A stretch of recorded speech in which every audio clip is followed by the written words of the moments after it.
Welcome my dear rockets, कैसे हैं आप सभी। आज हम देखने वाले हैं भामाकल्पम 2। दरअसल दोस्तों, ये भामाकल्पम मूवी का दूसरा पार्ट है, लेकिन दोनों की स्टोरी बिल्कुल अलग है, इसलिए आप इस मूवी को बिना पहला पार्ट देखे भी समझ सकते हैं। तो मूवी की शुरुआत अनुपमा से होती है, जो अपने परिवार के साथ एक नए घर में रहने आती है, क्योंकि उसकी जिंदगी में ना पहले से ही काफी परेशानियां चल रही थी। इसलिए उसके पति ने ये डिसाइड किया कि वो अब से दूसरे घर में रहेंगे, शायद इससे उनकी परेशानियां कम हो जाए। तभी एक दिन ना अनुपमा की नजर उसकी बिल्डिंग के वॉचमैन अंतराम पर पड़ती है, जो कि वहीं खड़ी है गाड़ी का लॉक तोड़कर उसके अंदर से कुछ सामान चुराने की कोशिश कर रहा था। अब ये देखकर तो अनुपमा हैरान हो जाती है कि ये चोर भी है। तभी वहां घर की काम वाली शिल्पा आ जाती है, जिससे बात करने के चक्कर में अनुपमा का ध्यान अंतराम से हट जाता है, इसलिए वो किसी को भी नहीं बता पाती कि अंतराम चोरी कर रहा था। अब अनुपमा अपने पति से डिस्कस करती है कि हमें एक रेस्टोरेंट खोलना चाहिए, क्योंकि मैं शेफ तो हुई, साथ ही यूट्यूबर भी हूँ, दोनों जगह से थोड़ा पैसा आ जाएगा। इसलिए उसका पति उसको काम करने की परमिशन दे देता है। फिर अनुपमा शिल्पा को अपने साथ शामिल कर कुछ ही दिनों में एक बढ़िया सा रेस्टोरेंट खोल देती है। दूसरी ओर हम एंटनी नाम के एक आदमी को देखते हैं, जो कि काफी बड़ा बिजनेसमैन है। साथ ही वो नशीली चीजों को एक देश से दूसरे देश बेचने का काम भी करता है। वो इस साल नेशनल लेवल पर होने वाले कुकिंग कंपटीशन का ऐलान करता है, जो कि इंडिया में किया जाएगा, और इसमें जीतने वाले को ट्रॉफी के तौर पर सोने का मुर्गा दिया जाएगा। लेकिन इस मुर्गे के पीछे एंटोनी का काफी बड़ा प्लान छुपा हुआ है, और वो ये है कि एंटोनी उस ट्रॉफी की एग्जैक्ट कॉपी बनाकर उसके अंदर ऐसी नशीली चीजों को भरेगा जिसकी कीमत करीब 1000 करोड़ में होगी। वो ट्रॉफी के बहाने इटली से उस नशीली चीज को इंडिया स्मगल करना चाहता है, क्योंकि ट्रॉफी की तो कोई चेकिंग होगी नहीं, और एंटनी आसानी से उसे स्मगल करके इंडिया के डीलर को बेच सकता है। और इस काम में वो अकेले नहीं, बल्कि उसकी पार्टनर जुबी भी शामिल होती है। अगली सीन में अनुपमा ड्राइविंग क्लास ले रही होती है, तभी वो अनजाने में पुलिस से बचकर भाग रहे गुंडे, जिसका नाम मालेश होता है, उसको टक्कर मार देती है। और फिर इस मौके का फायदा उठाकर पुलिस मालेश को पकड़ लेती है। अब क्योंकि जो भी हुआ था ये अनुपमा से तो अनजाने में हुआ, लेकिन वो न्यूज में आ जाती है कि एक महिला ने पुलिस की मदद करके साबित कर दिया कि महिलाएं किसी से भी कम नहीं होती। तारीफ हो जाती है उसकी। इधर एंटोनी इंडिया में रहने वाले ताशी नाम के डीलर को कांटेक्ट करके उस मुर्गे के बारे में बताता है। अब ये सुनकर ताशी भी खुश हो जाता है कि बढ़िया प्लान है, लेकिन वो 1000 के जरिए 700 करोड़ देने के लिए तैयार होता है। पर जुबी एंटोनी को मना कर देती कि नहीं नहीं नहीं, हमें 1000 ही चाहिए, इस डील के लिए साफ मना कर दो, क्योंकि मेरा मानी नाम का एक दूसरा डीलर दोस्त है जो इस मुर्गे के 1000 करोड़ आराम से दे देगा। इसलिए एंटोनी ताशी का फोन कट कर देता है। अब ये देखकर ताशी के गुस्से का ठिकाना नहीं होता कि आखिर एंटोनी की हिम्मत कैसी भी उसका फोन काटने की। अब वो उसको छोड़ेगा नहीं। अब एंटोनी मनी को फोन करके इस डील को पक्की कर लेता है, जो कि 1000 देने को तैयार हो जाता है, मतलब 1000 करोड़। लेकिन उसे डर भी लग रहा था कि ताशी से पंगा लेकर कहीं कोई दिक्कत ना हो जाए, और होता भी ऐसा ही है। ताशी के गुंडे एंटोनी के पास आकर उसको धमकाने लगते हैं, जिस वजह से डर के मारे एंटोनी ताशी को ही वो मुर्गा 700 में देने के लिए तैयार हो जाता है। पर इसके बारे में जब मनी को पता चलता है तो फिर उसका गुस्सा 7वें आसमान पर पहुंच जाता है,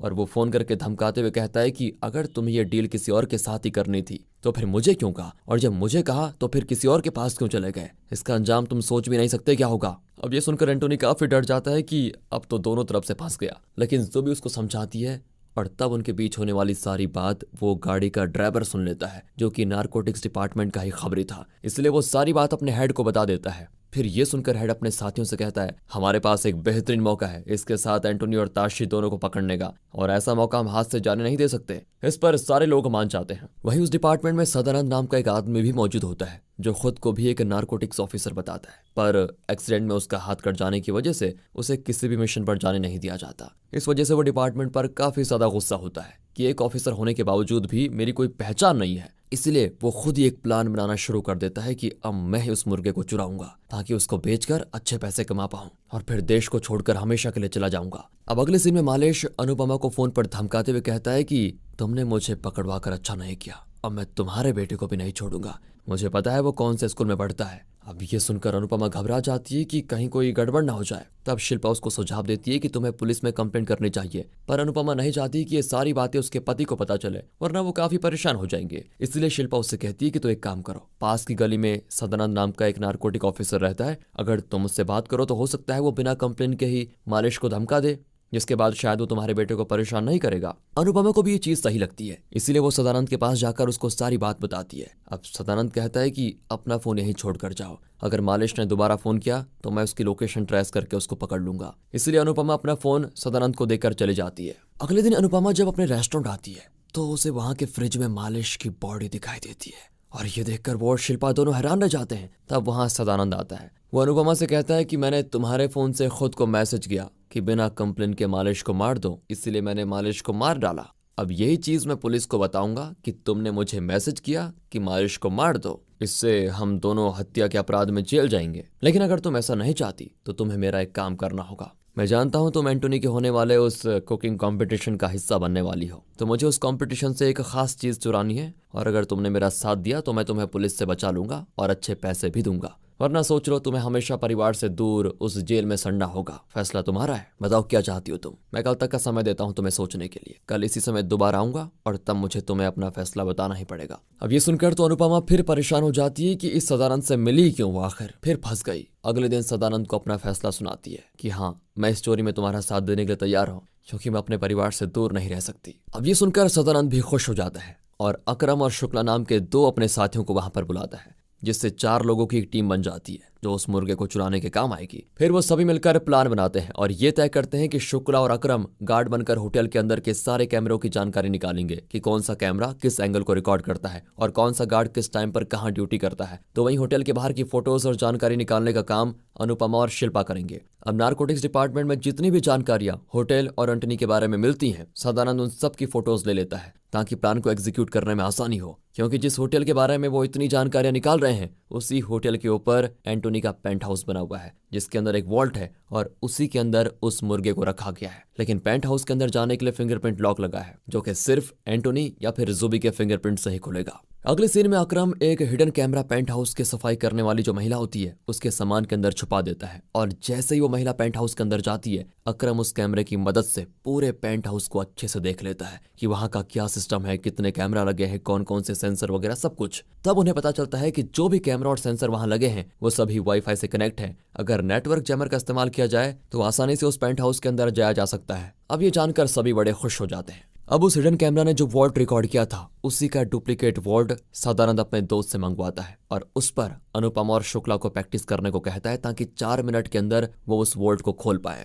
जिसके बाद अब बारी सिर्फ फिंगरप्रिंट्स की थी, इसीलिए शिल्पा उस क्लब में जाती है जहां भी जुबी आई हुई है। शिल्पा उसको अपनी बातों में बहलाते हुए कहती है, मैं आपकी बहुत बड़ी फैन हूँ सच में, और एक सेल्फी लेना चाहती हूँ आपके साथ। इसीलिए जुबी सेल्फी क्लिक करती है और उसके फिंगरप्रिंट शिल्पा के मोबाइल में आ जाते हैं और इस तरह से उन्हें जुबी के फिंगरप्रिंट्स मिल जाते हैं। अब उनका सारा प्लान बन चुका था, बस सिर्फ उन्हें सही तरह से एग्जीक्यूट करना था। पर इनका प्लान शुरू होने से पहले ही गड़बड़ी का शिकार हो जाता है, क्योंकि शुक्ला के हाथ में चोट लग गई थी और कुछ दिनों तक वो अपने हाथ को हिला भी नहीं सकता था। तो वॉल्ट कैसे खुलेगा? इसीलिए सदानंद उसकी जान लेने की कोशिश करता है, क्योंकि वो अब किसी काम के नहीं था। पर अनुपमा उसको रोकते हुए कहती है, मुझे एक और इंसान के बारे में पता है जो ऐसे लॉक को आसानी से खोल सकता है। इतना कहकर वो उसे अंतराम के पास लेकर आती है, जो कि काम को करने के लिए तैयार हो जाता है। अंतराम दोस्तों वही सिक्योरिटी गार्ड जो पहले चोरी कर रहा था गाड़ी से। इसीलिए सदानंद शुक्ला की जगह उसे अपनी टीम में शामिल कर लेता है। लेकिन उस चोरी को अंजाम देने से पहले ही सदानंद अकरम से कहता है कि मुर्गा मिलते ही सभी को मार देना, उनके हिस्से के पैसे मैं तुम्हें दे दूंगा, क्योंकि मैं सिर्फ तुम्हें अच्छे से जानता हूँ, बाकियों को नहीं। हो सकता है वो इस बारे में पुलिस को बता दे, और इस पर अकरम मान जाता है।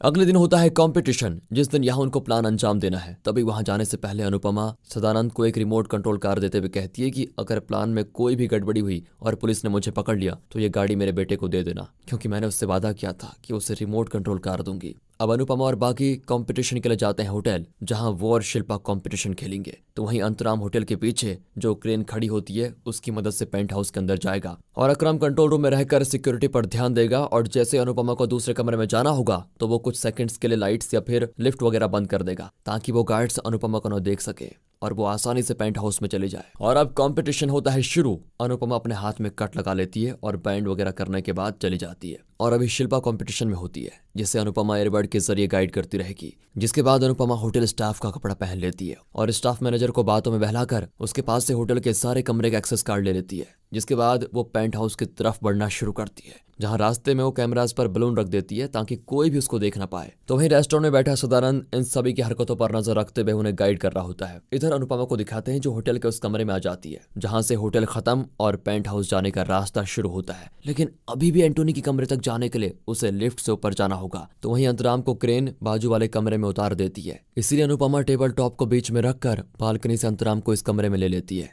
इसके बाद दोनों गार्ड से छुपते छुपाते लिफ्ट शाफ्ट के अंदर चले जाते हैं। पर तभी लिफ्ट चालू हो जाती है, लेकिन जैसे तैसे वो दोनों लिफ्ट के ऊपर आने में सफल हो जाते हैं, वरना लिफ्ट तो उनका भड़ता बना देती। अब अनुपमा और अंतराम दोनों पेंट हाउस के गेट के पास पहुंच जाते हैं और वहां आने के बाद वो नेटवर्क जैमर का इस्तेमाल करके सिक्योरिटी सिस्टम को ही बंद कर देते हैं। फिर जुबी के फिंगरप्रिंट्स की मदद से पेंट हाउस के अंदर जाते हैं, जहां उनके सामने एक बड़ा सा वॉल्ट होता है। लेकिन तभी अनुपमा को वहां एक जर्मन शेफर्ड डॉग मिलता है, अब ये देखकर दोनों की हालत ही खराब हो जाती है, लेकिन जब वो प्यार से उसके साथ हाथ फेरती है तब वो कुत्ता आराम से वहां से चला जाता है। अब उन दोनों को मिलकर 4 मिनट के अंदर उस वोल्ट को खोलना था जिसके अंदर वो मुर्गा होता है। फिर वो दोनों तुरंत उस मुर्गे को टॉवल में लपेटकर लॉन्ड्री में फेंक देते हैं और जैसे इसके बारे में शिल्पा को पता चलता है वो तुरंत पका हुआ खाना समेट करके लॉन्ड्री में आ जाती है ताकि वहां से मुर्गा उठाकर गाड़ी में डाल दे, लेकिन उससे वो मुर्गा टूटा हुआ दिखाई देता है जो ऊपर से नीचे गिरने के कारण टूट गया था। तब उसे समझ में आता है कि ये मुर्गा मेटल का बना हुआ है जिसके अंदर कोई भी नशीली चीजें नहीं है। साथ ही वहां पर अनुपमा भी पहुंच चुकी होती है जो सदानंद को बताती है ये मुर्गा तो नकली है,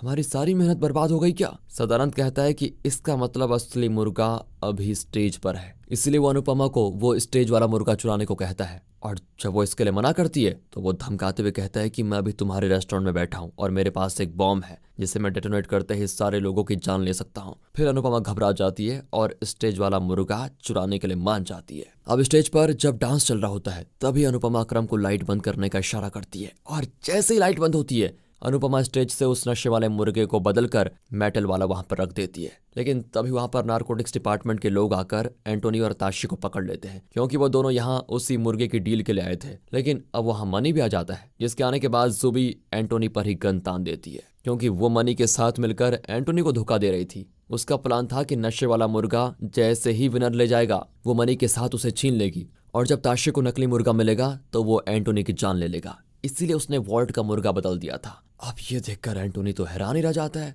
लेकिन तभी सारे लोगों की नजर अनुपमा पर पड़ती है जो मुर्गे को लेकर वहां से भागने की कोशिश कर रही होती है। लेकिन हड़बड़ी में उससे म्यूजिक सिस्टम गिर जाता है जिसमें से चिंगारी निकलती है और इस मौके का फायदा उठाकर सारे लोग एक दूसरे पर फायरिंग शुरू कर देते हैं। इस फायरिंग में एंटोनी के साथ साथ जुबी और मनी भी मारे जाते हैं, लेकिन ताशी बच जाता है जो उस मुर्गे के लिए अनुपमा के पीछे पड़ा हुआ है। उससे बचने के लिए जब वो शिल्पा और बाकियों के साथ गाड़ी के पास आती है तब अकरम उन सभी पर गन पॉइंट करके कहता है सदानंद ने काम होने के बाद तुम सभी को मारने का ऑर्डर दिया था, पर इससे पहले कि वो उन्हें मार पाता ताशी उसे शूट कर देता है, जिसके बाद वो अनुपमा और बाकियों की तरफ बढ़ता है। लेकिन वो सभी ताशी को गाड़ी से उड़ाकर वहां से भाग निकलती है। अब अनुपमा सदानंद के पास नारकोटिक ऑफिसर्स के साथ आती है क्योंकि उसने मुर्गा उन्हें सौंप कर सारी बात बता दी थी। तब वो सदानंद से कहती है कि तुम्हारा खेल खत्म, तुम्हें अब जेल जाना होगा।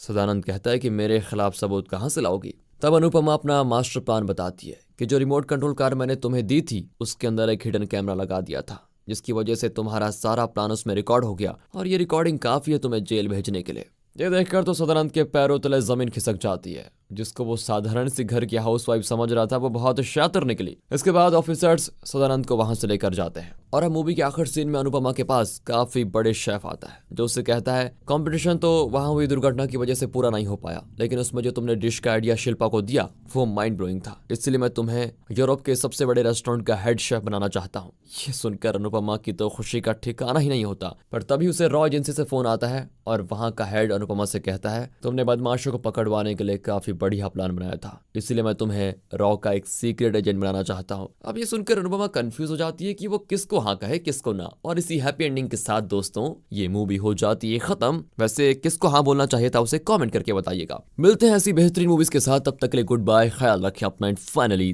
Thanks for watching.